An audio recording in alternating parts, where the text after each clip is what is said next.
Another great thing about Nevada is that we actually kind of ban politicians. And what I mean by that is the Nevada Constitution limits the time that a politician can actually spend sitting in his or her seat. We're only allowed to meet the state legislature 4 months every 2 years. That's all we're allowed to sit in our chairs at the state capitol. And that could be the reason why we have no state income taxes, no business income taxes, no, what's the other things we don't have? We have no capital gains taxes, and we have no death taxes, no inheritance taxes. And we have property taxes limited by law to 3% per year increase. And we have a revolution brewing and a new referendum, and people are up in arms because they're angry that it can actually go up 3% a year. We think the politicians are ripping us off because they'll allow a 3% increase. When things go down, they shouldn't be allowed an increase of any kind. So we don't like taxes in Nevada, and I think we need to spread some of that. Not like swine flu, but we need to come up here to Minnesota and spread some of that disease around, because I think you have way too high taxes up here. I can't believe the taxes that you allow to be passed upon you, and we need to get the message across. And the message I get across in the media day and night is, I love to compare Nevada.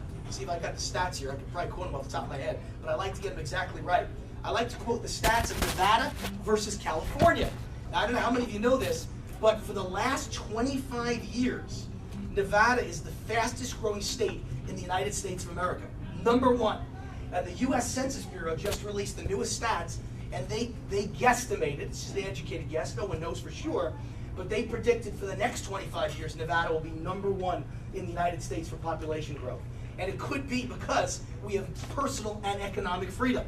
It could be because we have no taxes. It could be because Reason magazine, the most libertarian magazine in America, just rated the 25 top cities in America for personal freedom. It didn't even go near money or economic freedom.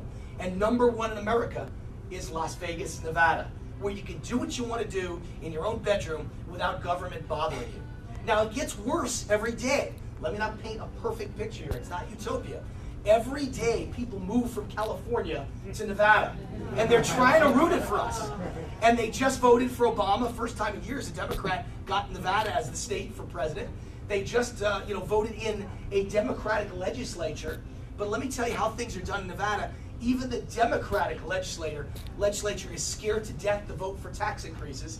And so we had a $1 billion budget deficit about 6 months ago, and they sat down with the governor, and in one day, in 10 hours, they solved the $1 billion deficit without raising $1 in taxes, all with cuts. That's with Democrats in charge. Then they came back when things kept getting worse with the economy, and we were another $2 billion budget deficit. They sat down with the governor. The Democrats wanted huge tax increases. The Republicans in the minority stopped them. The Republican governor said, I'll veto any tax increase. And they all got together. What they agreed on was a very slight tax increase and a very large budget cut. So even with Democrats in charge, we have a state where guns are welcome and taxes aren't. And I'm very proud of that fact. I think it's a good thing. Let me tell you a little bit about what I think I bring to the Libertarian Party. Because what I bring is not views. Everybody in this room believes in the same things. Smaller government, lower taxes, less entitlements, etc., more personal freedom for all of us. We all believe in that. But not everybody in the Libertarian Party has an understanding of what our problem has been all these years. The problem is we need charismatic, dynamic candidates on national TV defining libertarianism for the average person. And that's my role for this party.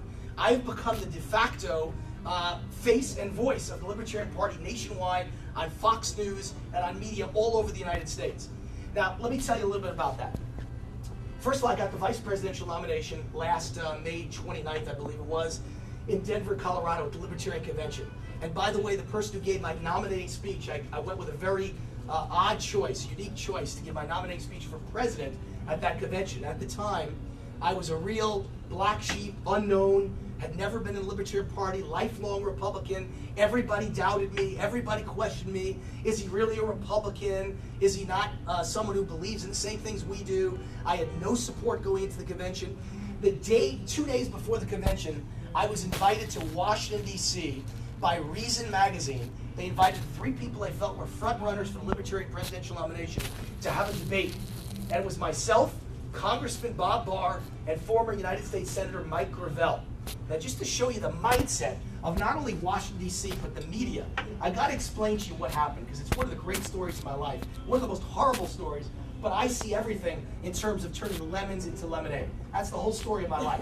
Matter of fact, I've written 7 books. I'm writing number 8, and my first book was called The Joy of Failure. It was about how to take failure, turn it around, turn it into success, and the fact that every great entrepreneur I've ever met in my entire life has failed far more often than they've ever succeeded. If you've ever been an entrepreneur, if anyone in this room owns a small business, you know exactly what I'm talking about. You fail every day. You make decisions every day that are wrong, but you're the boss. You got to have personal responsibility. You have to be self-reliant, and you're the only one who can make that decision, and you got to move on. Maybe it was a bad one, but tomorrow you got a chance to make another one. And so I understand failure, and it doesn't bother me in the slightest. So I show up, and it's the first time anyone's even called me a front runner. No one even thought I had a chance. So I'm happy they've called me a front runner.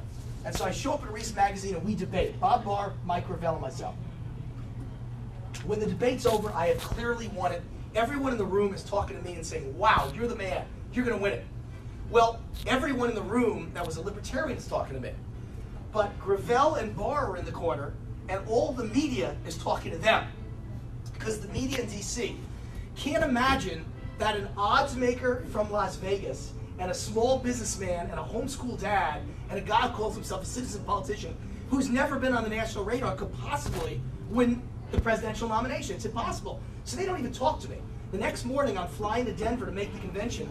I open up the Washington Post. On page 3, there's a story, Libertarians Debate in Washington for Presidential Nomination. And I look at the picture, and here was how the debate went. Wayne Root in the middle, Bob Barr right here, and Mike Gravel right there. Do you know what the picture showed? Bob Barr and Mike Gravel, they'd whited me out of the middle. In the Washington Post, it's fraud. I mean, there's no other way to describe it. They made believe I was not there. And so the photo didn't include me, but neither did the article. The article said former Senator Mike Gravel and former congressman who led the impeachment of Bill Clinton, Bob Barr, debated for the Libertarian nomination. I kept looking for my name. It wasn't there. This is the media, ladies and gentlemen. They can do whatever they want to do, including outright fraud. But they didn't know me. See, that just makes me angry, and that makes me twice as committed and dedicated to doing what I got to do. So first of all, it was actually 2 or 3 days before the nomination, and I just realized I flew home back to Vegas before I flew back to Denver with my whole family. And I did something no libertarian had ever done. I picked up the phone, I got the list of the 1,000 people that went to the last convention and therefore would be likely to go to this convention, and I called every one of them on the phone. I'm the only libertarian who's ever tried to call 1,000 people on the telephone in 3 days before the convention to tell them what I stand for and what I'm about. See, the press didn't know that, and most libertarians didn't understand someone would do that. Ladies and gentlemen, I have one attribute. I am the hardest working libertarian you have ever met in your life. And that's what this party needs. Someone who's in the media day and night, someone who's engaging, someone who's dynamic, someone who's high energy, and someone who works his little tushy off.